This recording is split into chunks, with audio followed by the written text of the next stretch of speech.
appreciate the introduction. It was so far beyond my dessert that I was about ready to look over my shoulder to see who she was actually talking about behind me. But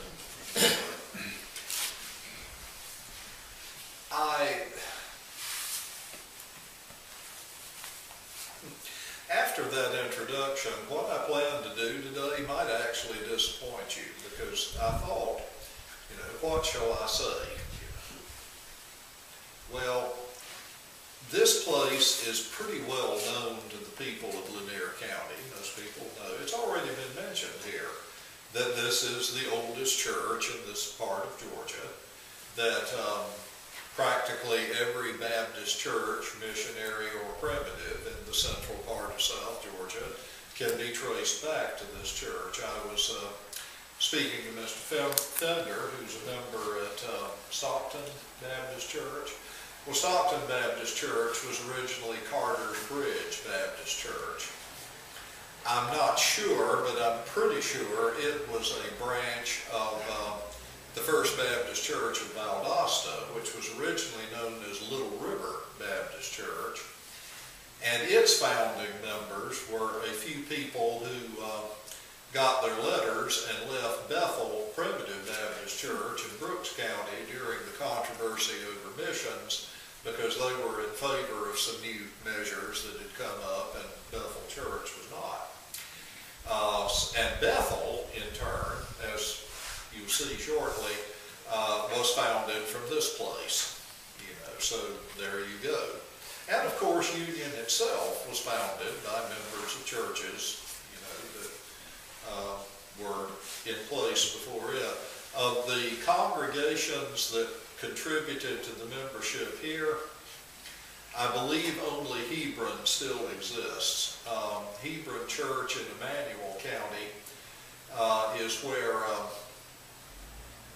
Josiah Sermons came from. And I'm sure some of you are probably his descendants. Certainly there are plenty of his descendants in this area. But that church, I believe, is still open and functioning. At any rate, though, churches east of here provided most of the early members. But like I say, a lot of this is fairly well known to people. So the idea came to me, and I hope you will not find this tedious, and I don't really think you will if you're interested in this place and in the history of it. I was the last clerk here, and so I fell heir to a set of Xerox copies of the early minutes. So what I thought I would do, I will simply read you the account of the constitution of the church, the first members, and their proceedings down to their first big meeting, annual meeting, in 1825 and 26. They met on Saturdays to conduct their church business. Occasionally they made a note of some other, business that transpired on other days. But these are mostly fairly short entries, so it won't be extremely long, but I do hope that you would find it interesting. And I think the reason I decided to do this, I think they speak for themselves better than I could speak for them. Their spelling and punctuation, by modern standards, leave something to be desired. But you can tell that they are highly intelligent people who knew very well what they were about. And so I hope you will give heed. State of Georgia, Irwin County, 1st October 1825. By the goodness of God, we whose names are after written, having been baptized upon a profession of our faith in the Lord Jesus Christ, having heretofore lived in Kettle Creek Church and in Hebron and Macedonia churches, from them having removed to this wilderness country, finding each other out, consulted together the propriety of becoming the constituted churches, and thereon agreed unanimously. Then made application to our several churches for letters of dismission with leave to become a constituted body. Having obtained our wish, we jointly agreed to form ourselves into a constituted body at Carter's Meeting House on the Alapaha River, by which we, with the assistance of a presbytery, intend to become, with the help of God, a church independent as to our internal rights of any church or churches, presbytery or synod, and we do set apart this day for the purpose of becoming constituted, for which purpose we do call the following ordained preachers of the Baptist order to act as the presbytery: Fleming Bates and Matthew Albritton. These is the names of the members on which the church was constituted: William A. Knight, Jonathan Knight, Joshua Lee, James Patton, Josiah Sermons, ordained deacon, Sarah Knight, Elizabeth Knight, Mary Knight, Martha Lee, Elizabeth Patton. The Reverend Fleming Bates and Matthew Albritton, before called, being now present, and according to the request of the before-named brethren, proceeded to business. The before-named brethren produced letters of dismission from their several churches, and on examination, no impediment being found, was pronounced a church of Christ on the principles of the gospel, that is to say, believing that the scriptures of the Old and New Testament are the Word of God and contains everything necessary for our faith and practice, particular the existence of one triune God, the fall of man and his inability to recover himself, God's sovereign choice of his people in Christ, their covenant head, from before the foundation of the world, effectual calling, justification by the imputed righteousness of Christ alone, the final perseverance of the saints in grace, and eternal salvation and glory, the duty of baptism by immersion, and the Lord's Supper, and washing the saints' feet. Thus pronounced to be a church upon the above principles by Fleming Bates and Matthew Albritton.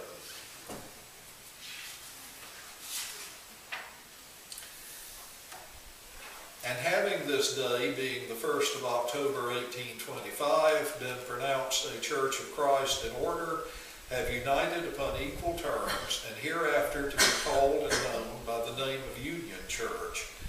And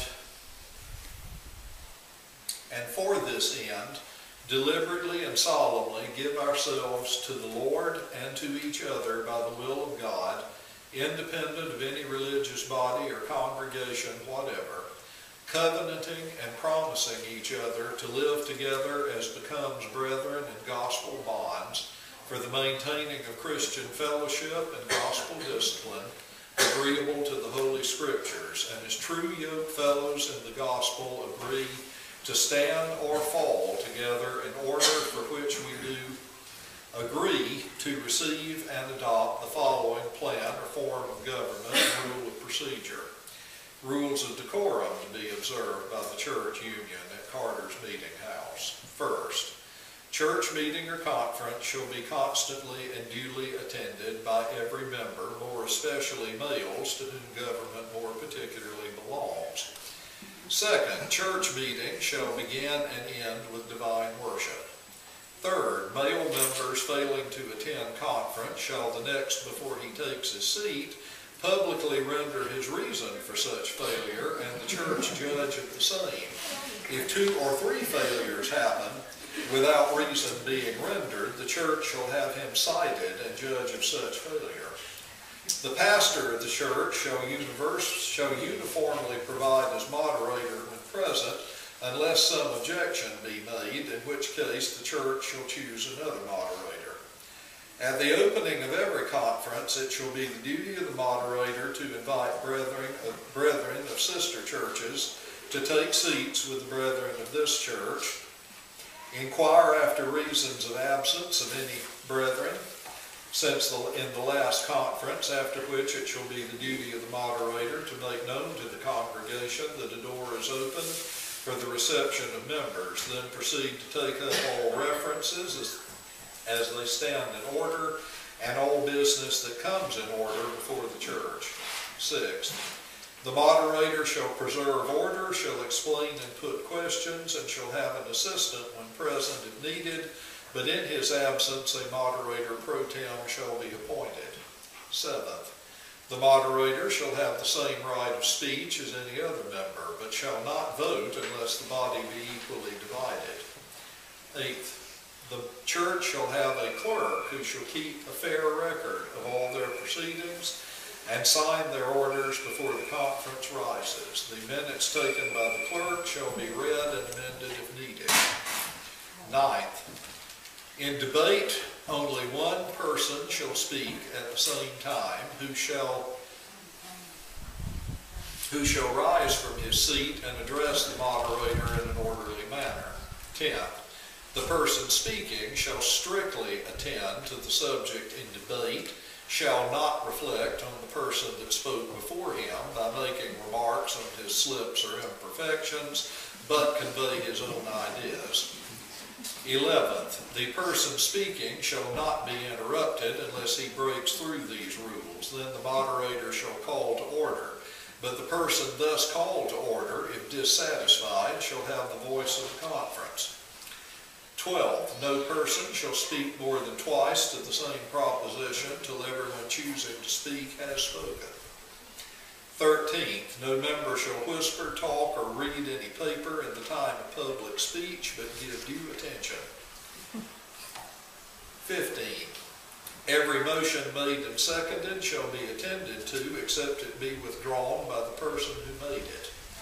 16th, every query presented to the church shall be fairly stated in writing and approbated by a majority before taken up. 17th, questions shall be fairly determined by rising, sitting, or otherwise as may be thought convenient. 18th, if the moderator fail to attend to his duty as laid down in the foregoing rules, he may be admonished. If he thinks such admonition unreasonable, he shall have the voice of the conference. 19th, an inquiry shall be made by the moderator at conference before each quarterly meeting, whether the members be in fellowship for communion on the next day. The question shall be put and determined by rising or sitting. The church union, the same day she was constituted, formed herself into a conference and received by letter our Reverend Brother Matthew Albritton, to our great joy and the gladdening of our hearts.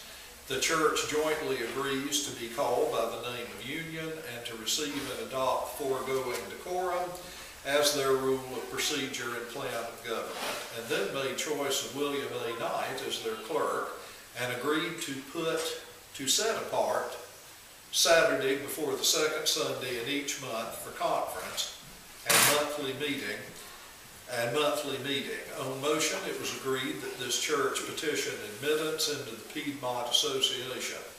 On motion, it was agreed to proceed to the choice of messengers to bear the petition, and on the church's being received, to be a voice for her. The church choice being made was Brethren Matthew Albritton, Josiah Sermons, and William A. Knight.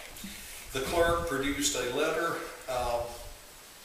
purporting to be a petition to the Piedmont Association for admittance, which was read and received. Then consulted the propriety at this time of choosing a pastor, and jointly agreed to enter upon the choice, and it was unanimous for Brother Matthew Albritton to be our pastor, to go in and out before us, to which call Brother Albritton frankly acceded and took charge of us for the year. For 1 year.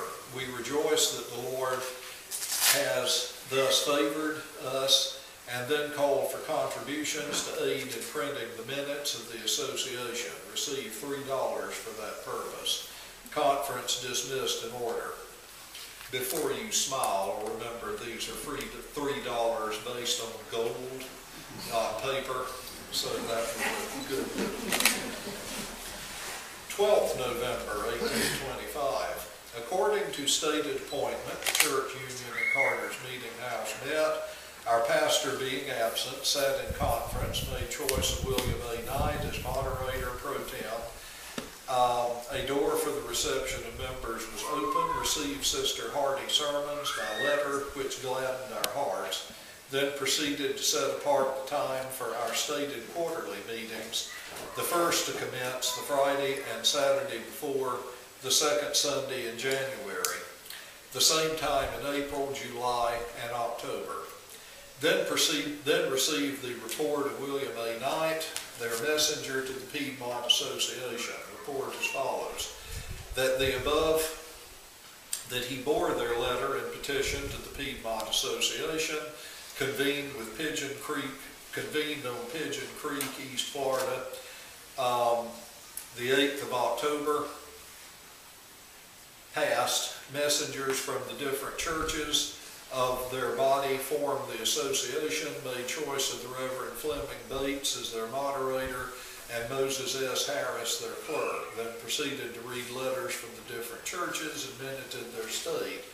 Then an invitation was given to messengers sent from newly constituted churches desiring admittance into that association to present their petitions. Brother Edmund Mathis, a messenger sent from Fellowship, a newly constituted church in Appling County, presented their petition. William A. Knight, messenger from the newly constituted church Union, Lowndes County, presented their petition. Both petitions was read and cordially received, and the messengers from both churches invited to seats by a hearty welcome by the moderator, and followed by all the messengers composing the association, manifested by giving the right hand of fellowship.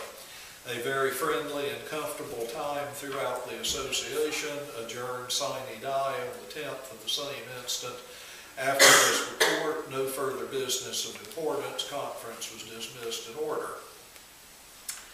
10th December 1825. The Church of Christ at Carter's Meeting House met. Our pastor delivered to us a feeling and interesting sermon, after which we sat in conference and proceeded to business. On motion, it was agreed that the voice of the church be known, whether Brother Sermons continue his office as a deacon for this church, as his letter of dismission stated him to be an ordained deacon. The question was taken, a unanimous voice for him to continue his office for this church. On motion, it was agreed that the brethren consider it as a duty incumbent on them to make a collection at least once a year as a church fund to be placed in the hands of the brother deacon to enable him to provide for the Lord's table. On motion, it was agreed to attend to the ordinance of washing the saints' feet on the time of our yearly meeting, now set apart for Friday and Saturday before the second Sunday in October as our first yearly meeting. On motion, agreed to correspond with our sister churches, Kettle Creek, Macedonia, Big Creek. Big Creek still exists. It's known as High Bluff now, but at that time it was called Big Creek.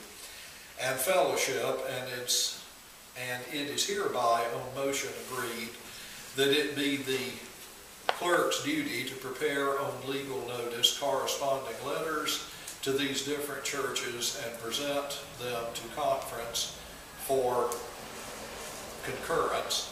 Dismissed in order. This is a bit lengthier than I thought when I sat and read through it by myself.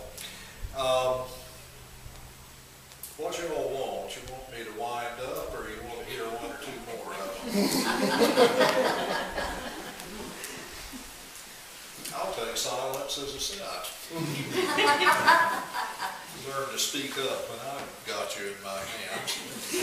7th January 1826, the Church of Christ Union at Carter's Meeting House met, our pastor being absent. Matthew Albritton lived over near Quitman. Now, imagine this country in 1825 and 26. You know, they called him until he died as the pastor here every year. And one year he said that he was astonished that they kept calling him because he couldn't make it here half the time. But they would rather have him half the time than somebody else all the time. So. The brethren made choice of Brother Sermons as moderator pro tem, after which they sat in conference, proceeded to business, consulted on the propriety to come prepared for communion tomorrow, and that not being, or not, that being our communion season, in case it being, because it being in doubt as to whether our pastor will attend or not, as he has failed this day, and we know not the cause. It was decided to come prepared as an expression of our desire to comply with the ordinance. No further business of importance. Conference was dismissed in order. 12th March 1826. There being no conference in February, the church union at Carter's Meeting House met. Our loved pastor has come again unto us in the fullness of the gospel and delivered us a heart-cheering sermon, after which the brethren sat in conference, proceeded to business, received $3 to commence a church fund, the same now placed in the hands of Brother Sermons, our deacon, for church purposes. On motion, it was agreed that the brother deacon provide for this church 2 tablecloths, 2 towels, 2 basins, and 1 bucket or pail, 2 plates, and 2 tumblers. Said articles to be kept alone for the use of the church union. The expense of the said articles is to be defrayed by the church. No further business. Conference dismissed in order.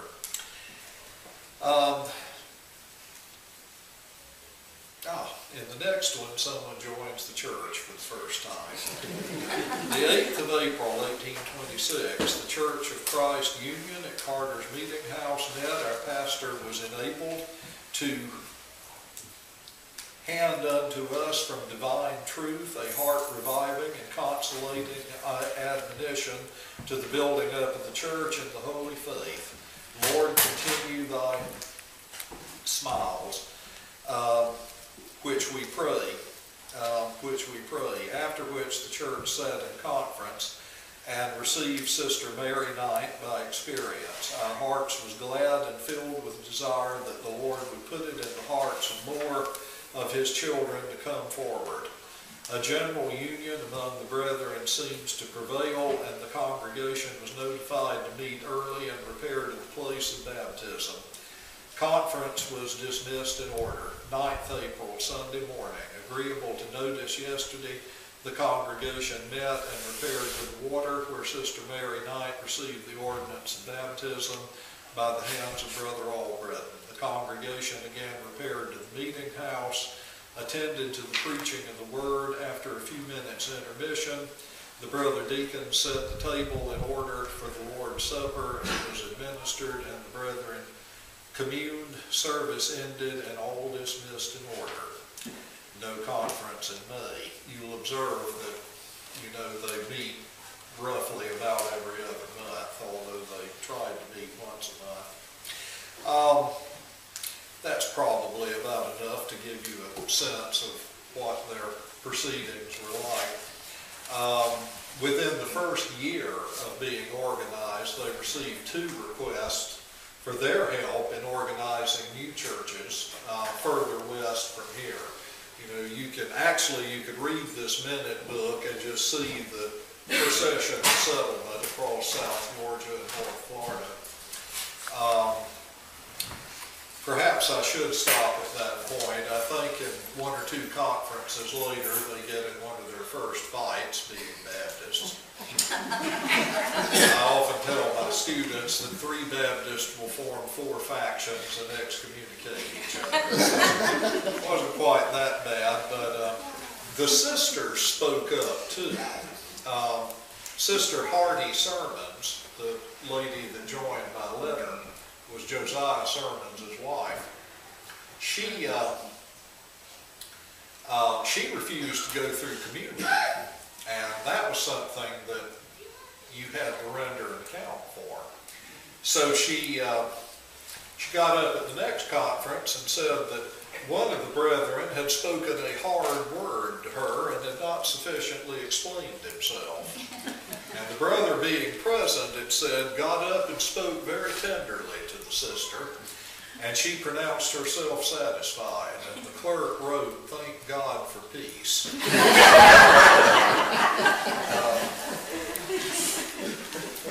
The women in that Sermons family were an interesting One of the most fascinating things, and I tried to find a copy of this to bring today, but I was not able to.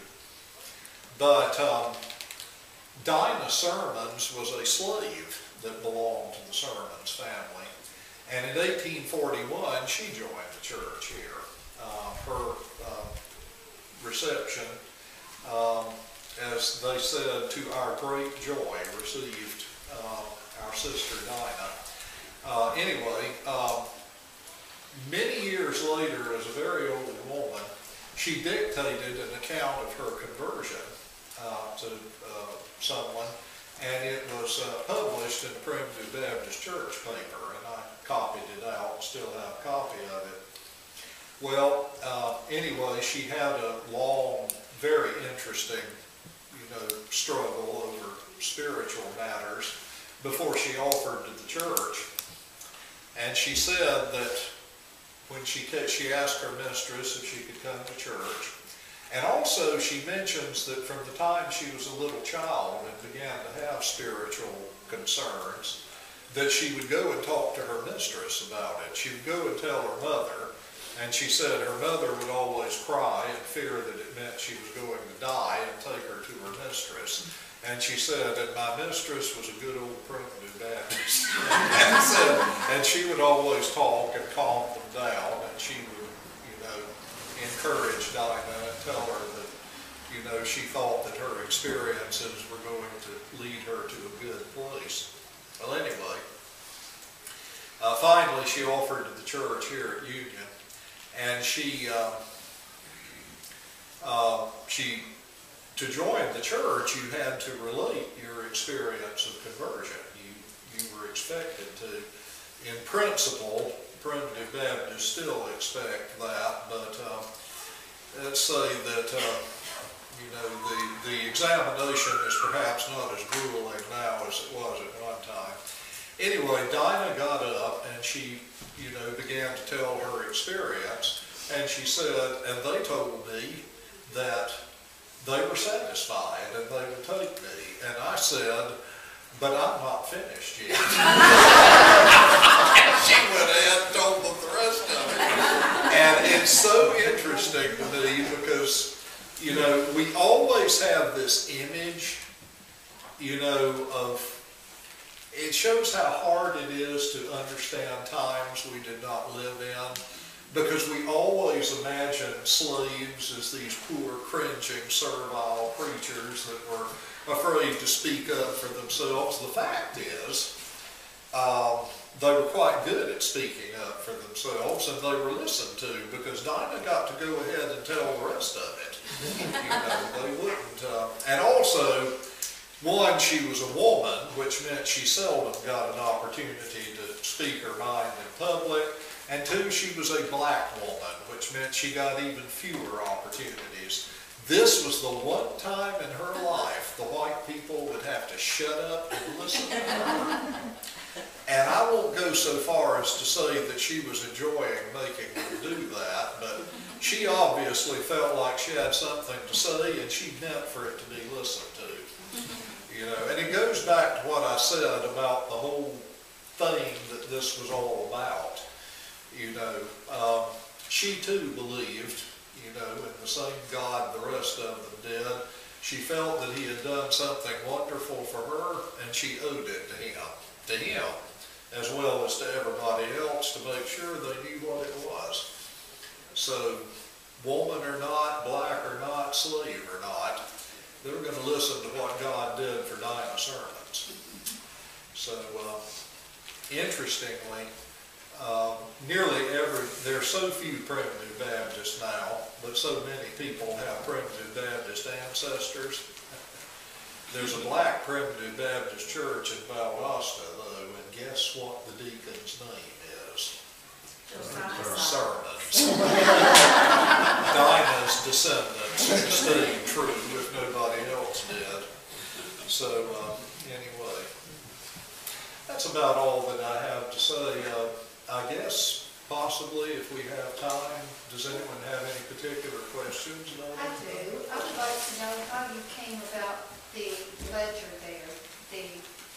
I was clerk here. they made a copy of the minutes because It's they, survived all these years. if the, oh, well, it's not all that old, it's just a Xerox. You know, the original minutes, we donated them to the Huxford Library in Homerville. And when I gave them to them, I said, if this building catches on fire, you have my permission to get your children and grandchildren out of here, that these books must come next.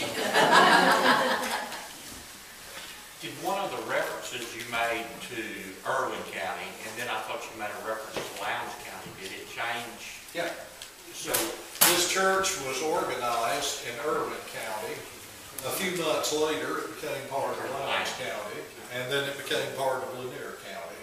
So it has never moved an inch, and it's been in 3 counties. Was it a brush arbor at the time that it was founded? No, the tradition is the church minutes do not, they refer to Carter's Meeting House, so it was already here, you know, when the church was organized. The account that is told is that Captain Jesse Carter, one of the early settlers here, owned, this was part of his land. There's a good spring of water down the hill. There's a nice deep pool for baptisms. It's a high, dry spot. It's conveniently located. I believe I've heard that there was an Indian camp here. You know, the Indian hunters camped here, you know, before the white people came. Anyway, it was a good location. Captain Carter built a meeting house. He himself was not a member of any church, but he felt that a church would be a good influence on the community. So he built a meeting house, and he offered it to any denomination that would organize a church here. And William A. Knight was the leading spirit among the local Baptists. He rounded up all of them he could find. When it says they found each other out, tradition says it was mostly William Carter that hunted them all up, and they organized a church, and Captain Carter gave them the land. It was, of course, a verbal grant. I mean, there is no written record, you know, when this was given to the church, but I mean, the church has owned and occupied this place for so long that there are plenty of people that have deeds whose title was more vulnerable than, you know, the title of Union Church to this property.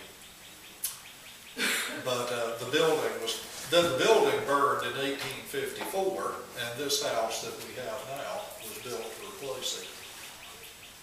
Dr. Crowley, how many other primitive Baptist churches would you say that Brother Albritton and Brother Knight were responsible for organizing and total?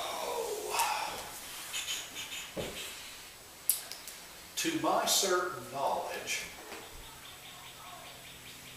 the one or the both of them were instrumental in organizing Bethel and Brooks County,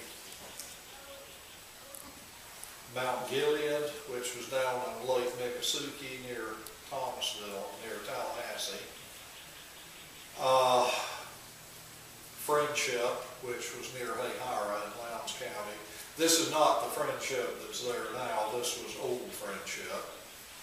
Pleasant in Berrien County.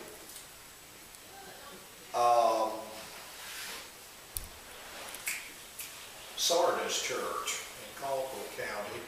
Antioch near Lake Park.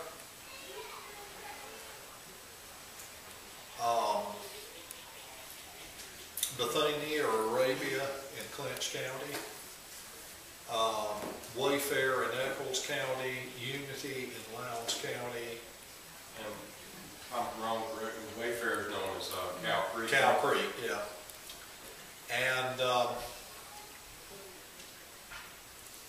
I don't know about Emmaus, which was the sort of the preceding congregation of Flat Creek Missionary Baptist Church. It might have been an arm of Pleasant, I'm not sure. An arm, and there's a description of one of those, a group of members, Empire, I forgot Empire. That's yes. nasty about Empire. Empire was an arm. of Union, and the last members of Union went to Empire, so it sort of, well, kind of like when an old lady quits keeping house and moves in with her children. That's what happened there. Anyway, tell you, the shape our house is getting in, I wish they'd let us have this one. But anyway,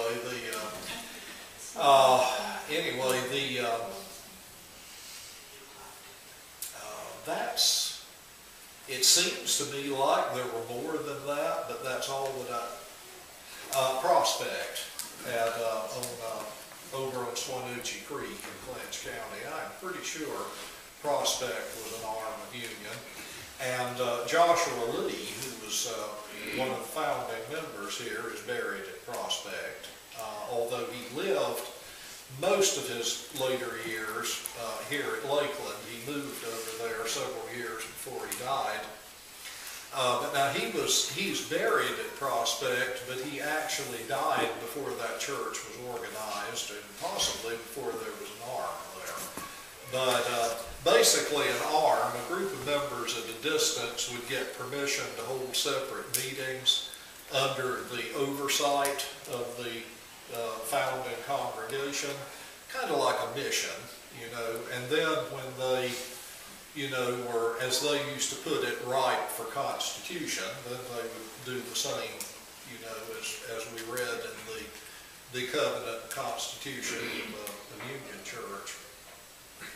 Well, I have a question. Yes, ma'am. What were the primitive Baptist beliefs in, as far as drinking goes? Well, they used And I'm going to tell you why I'm asking. how honest should I? Let me explain why I'm asking the question. Skeeter Parker from over in Berrien County took all of the minutes, newspaper articles from a certain period and everything. I don't know, he's working on the second one. And we're members of Flat Creek now, Danny and I.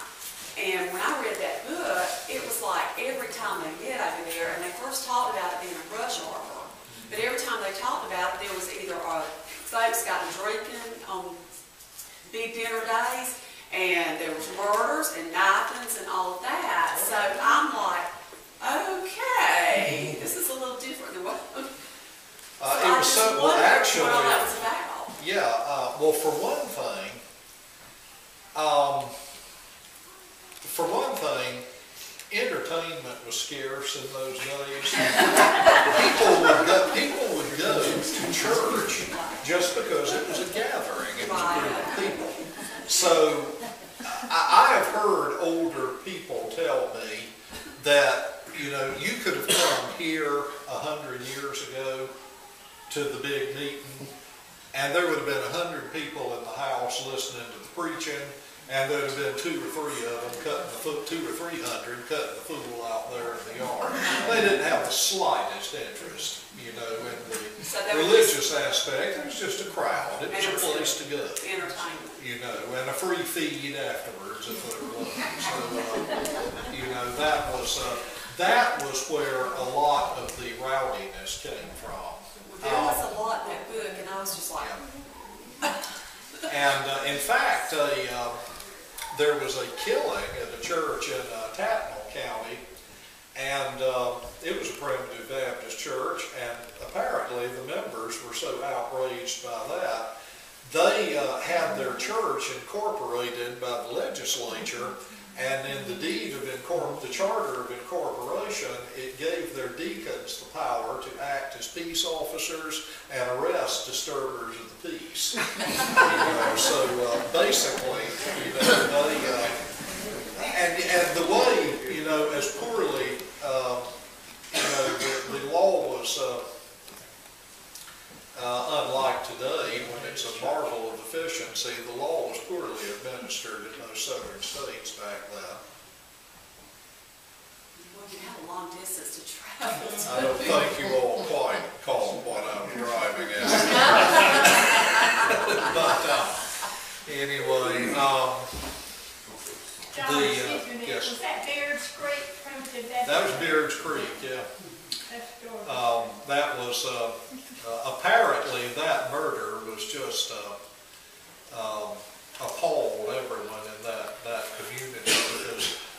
surviving letters aghast about it from people that were not even members of that denomination and had not been there, you know, but it was just disgusting to everyone that something like that could happen. I think a lot of the things at Flat Creek, well, just like the problem here with Union Church, the Burke Church, there's been a lot of vandalism, a lot of cutting the fool around here for years and years. But people would come here when there was not church going on, you know. I think what and I think a lot of that stuff at Flat Creek, it was just a gathering place. And I think probably the crowd hung around after church, and that's when the boys would all get drunk and get fighting and stuff like that. This thing at Beards Creek happened while they were actually having church. So the You church know, and service that was an entirely different level of. You must remember, these people were not Catholics or Episcopalians. They didn't have that much of a sense of a place being holy. It was more the activity that went on there, because like during the week, a church building would be used as a school. They were used as courthouses. Like in one place, shortly after that, after where I was reading, they said, we will not try to hold a meeting on such a day because of the general election. You know, well, probably this was the polling place, or the church they were going to send messengers to another church, and they suspended it because of the election. Well, probably that meeting house was the polling place, you know, and so, you know, churches were really just sort of community centers. You know, they were about the only public buildings there were. And so they doubled as schools, as, you know, courthouses, as, you know, everything. And that's one reason that you find such weird and unaccountable things happening in churches. Yes, sir? I'm just curious, your records seem to go back to 1825, 1826, that period. Is there any record in the church records of around the 1860s of anybody mustering into the Confederate armies? The records exist. There's a gap that begins in 1866 and runs down into the 1870s. It is the only break in the minutes here, really. There is one thing that would amaze you is that there is virtually no mention of the Civil War in any primitive Baptist records I've ever read. The thing you have, well, there's a way to describe this. There was a phrase they used to use. I don't know how many times when I was a boy that I would hear a preacher here and at other places. He would get up and he would offer a prayer, and in his prayer would be the phrase, they would ask God, and I quote, that we might be lifted above the weak and beggarly elements of this world. They came here to get away from the world, not to talk about it. The world was not a good place to them. They had a very strong sense of being strangers and pilgrims. And yes, as private individuals and citizens, many of them fought in Confederate service. And also, primitive Baptists have always tended to be somewhat older when they join the church. You know, perhaps not elderly, but at least, you know, married and settled down and so on. So as a result, fewer of them were, you know, of an age for military service. It would have been mostly their children and grandchildren that would have been in the Army. And I'm sure many prayers were put up for them. They still are in primitive Baptist churches. But generally speaking, you know, politics and social commentary are just not very popular topics in primitive Baptist churches. There's enough of that out in the world. I told somebody said one time, well, they act like they just don't care what's going on in the world. I said, well, in a very real sense, they don't. I said, to people who believe what we do, that world out there is nothing but hell with a fire not lit to it yet. You know, you can't save it, it's damned already. So God can do something for them, but we can't. You know, so, you know, essentially, you get that. My favorite is Old Cedar Creek Church down in Baker County, Florida. They did not meet on the weekend that the Battle of Olustee was fought, only about 2 miles away. I said in my book, even they didn't believe in predestination to the point to hold church on the actual field of war. You know, they had their limit, but that was, you know, that it came very close to it. I mean, really, you could read their church minutes and you would hardly know, you know, that like the Alabahaw River Association to the east of here, in their annual associational minutes in 1864, they did make some reference to praying for deliverance from our invading foe. And that handful of words is the only reference to the Civil War that I ever found in any of the records around here. Now, one thing you will notice is that more people joined the church during wars, because when you don't know which minute's going to be the next, a lot of times that's the beginning of you having some serious thoughts about some serious subjects. I know I've heard I heard one old primitive Baptist deacon say one time, I was lamenting about how few of us there were and all that, and he said, well, he said, you know, that could all change. He said, all it takes is for everybody to be poor and not know where their next meal's coming from. And said, then you kind of like what sort of thing you've got to say. But when you got plenty and you're reared back having a good time, you ain't got no use for this stuff. And he was absolutely right. So anyway, but no, there's you know, the war, of course, impacted them, but you just don't. For example, Ansel Parrish, who may have been the preacher here then, I think he was, and Ezekiel Williams, who was lived over near Adel. I know when one battalion of troops left here to go to Savannah to go on to the front, they went with them. You know, traveled with them as far as Savannah and preached a sermon for them, you know, as they held a service for them before they went off to war. Of course, I knew that because my great-great-uncle Tim Stallings wrote an account of it, and he said they preached to the troops and said I wasn't about to miss a chance to tour Savannah, so I did not bother myself. I thought I'd heard plenty of preaching, and I'll hear plenty more, so he went and toured the city.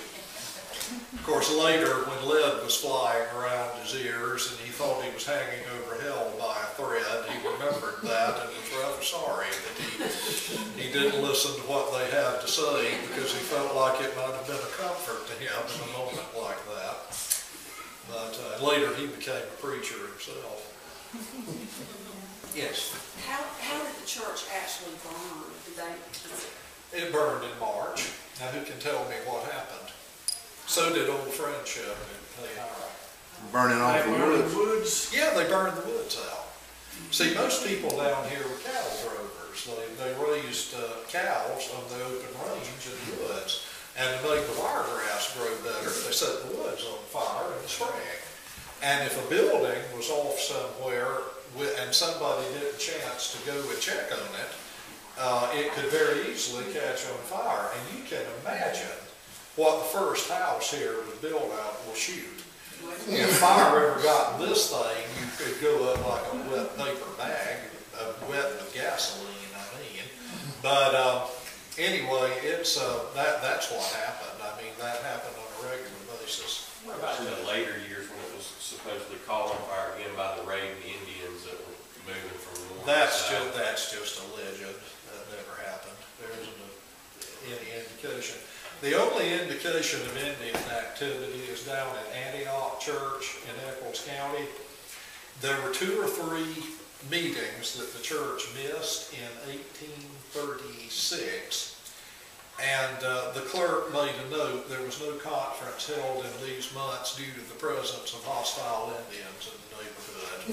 And would that have been some of, I think it was a Captain Knight, maybe from Berrien, that had pursued some Indians from up around Brushy Creek? Yes, that ended up being at the Wayfarer Church and the Calvary. Yes, that was, what that was, a group of Creeks on the eve of being deported to Oklahoma, revolted, and fought their way across South Georgia to join the Seminoles in Florida to avoid being sent to Oklahoma. And that whole series of battles, you know, was really pretty much, that was the most severe, you know, Indian incidents in this area. And they were, you know, they were really more pitiful than anything else. They were just little more than starving refugees, you know, fleeing across the country to avoid, you know, being deported to Oklahoma. Yes. I have 2 quick questions. In your conversation, you mentioned a pleasant way. Just Pleasant Church is in Berrien County. Yes, sir. Would you happen to know this Pleasant Way, if that had any connection in the name? No. Pleasant Way, Pleasant Hill, Pleasant Grove are just very common names for churches. Okay.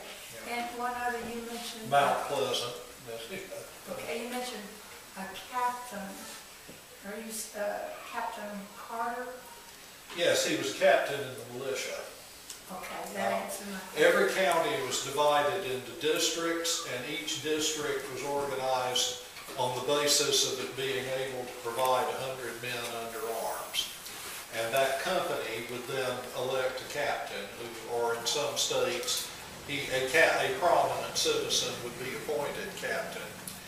It's funny because a lot of the you know, political debate about the right to bear arms and everything, it actually wasn't in those days so much the right to bear arms as it was the duty to bear arms. You were required by law to own a gun, and every able-bodied man between the ages of 16 and 60 was required to report for duty. All free men of color that were able-bodied between that age, and in really severe emergencies, all male slaves were required to report for duty, although generally they were non-combatants, you know, they like cut trails and erected fortifications, but basically the whole male population was subject to military duty at a summons like the drop of a hat. I mean, they were all supposed to be Minutemen. The interesting thing is that people grumbled about this constantly, you know, and regarded it as and it was a heavy burden. I mean, to a poor backwoodsman to maintain a weapon of military quality and then to have to show up 2 or 3 times a year to drill all day, you know, under officers and everything.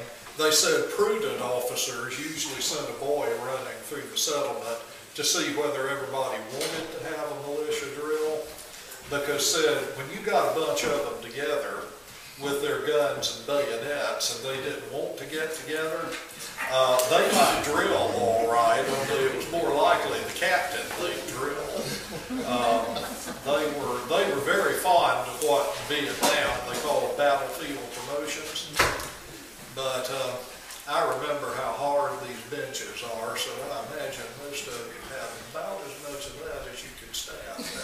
Well, I have one question.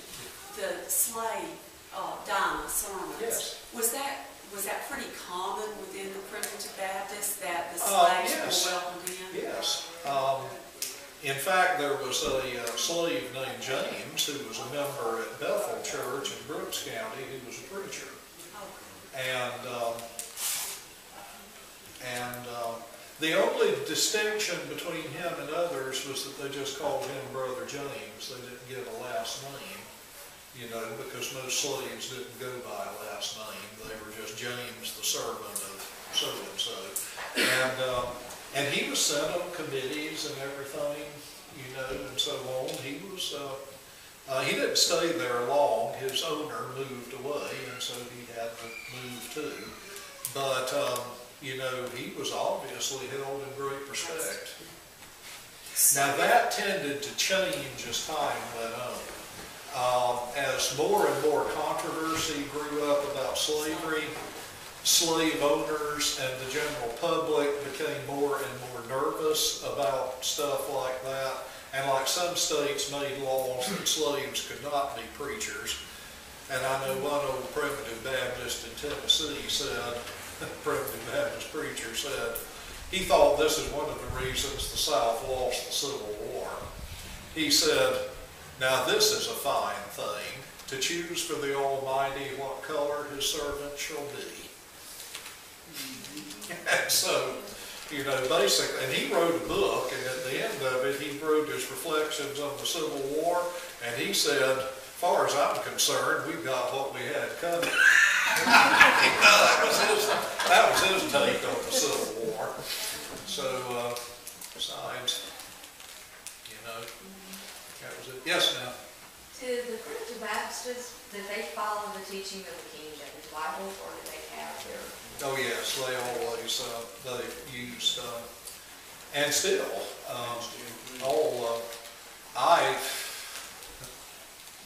I could scarcely imagine a primitive Baptist church that would, you know, or an individual member or anything. I suppose a minister or someone might consult another translation of the Bible just to see how it read. But for the most part, all the primitive Baptists that I know of, you know, use the King James Bible, which to them is not a version of the Bible, it is the verbatim Word of God. Amen, that's right. And in fact, in South Alabama, I'll promise I'll shut up eventually. In South Alabama, and I wasn't going to do this, but in South Alabama, there was a preacher one time, primitive Baptist, and he said that he was preaching, and he held up the Bible, and he said, now the Bible is divinely inspired. It is free of error. God himself, you know, protected the Bible from error. And then he held up this book, the Primitive Hymns, and I said, now this is our song book. Now it has many beautiful hymns, and I believe that they contain a great deal of truth, but this is a human production. It isn't inspired, and there are some errors in it. Well, when he came down out of the pulpit, some of the deacons met him and said, brother, we did not entirely agree with your sermon. As far as we are concerned, this book is just as inspired as that book. And so I have sometimes jokingly referred to this as the 67th book of the Bible.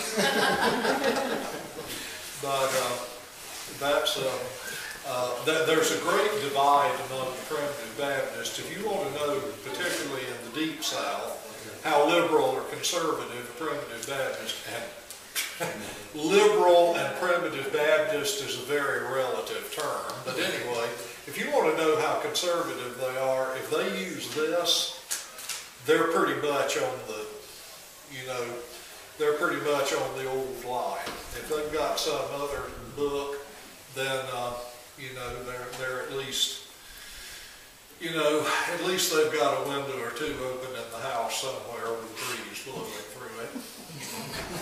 But the missionary Baptists definitely broke off from primitive Baptist roots.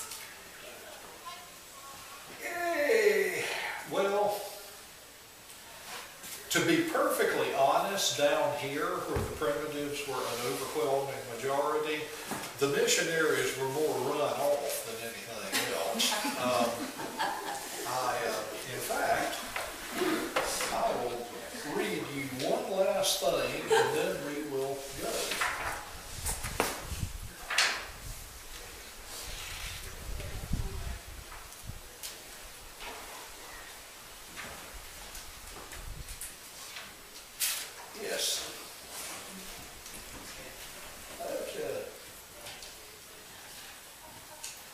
This is, let me see, what is this?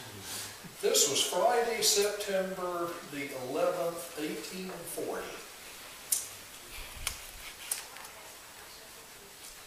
After this report, Brother Joshua Lee handed in a query. Query, is it right for primitive Baptist churches to invite missionary preachers, believing them to be such, holding to them institutions of the day, etc., to preach among them? The answer is no. On motion, appointed Brother Joshua Lee, John Roberts, Edmund Mathis, William Peters, and Joshua Sykes, a committee to inquire of traveling preachers, should any such come among us, whether they are under missionary influence, and if under it, to refuse them. If not, invite them, and if not, invite them of our order. So, in other words, no. And it gets better than that. Union was a member of the Swanee River Primitive Baptist Association at that time.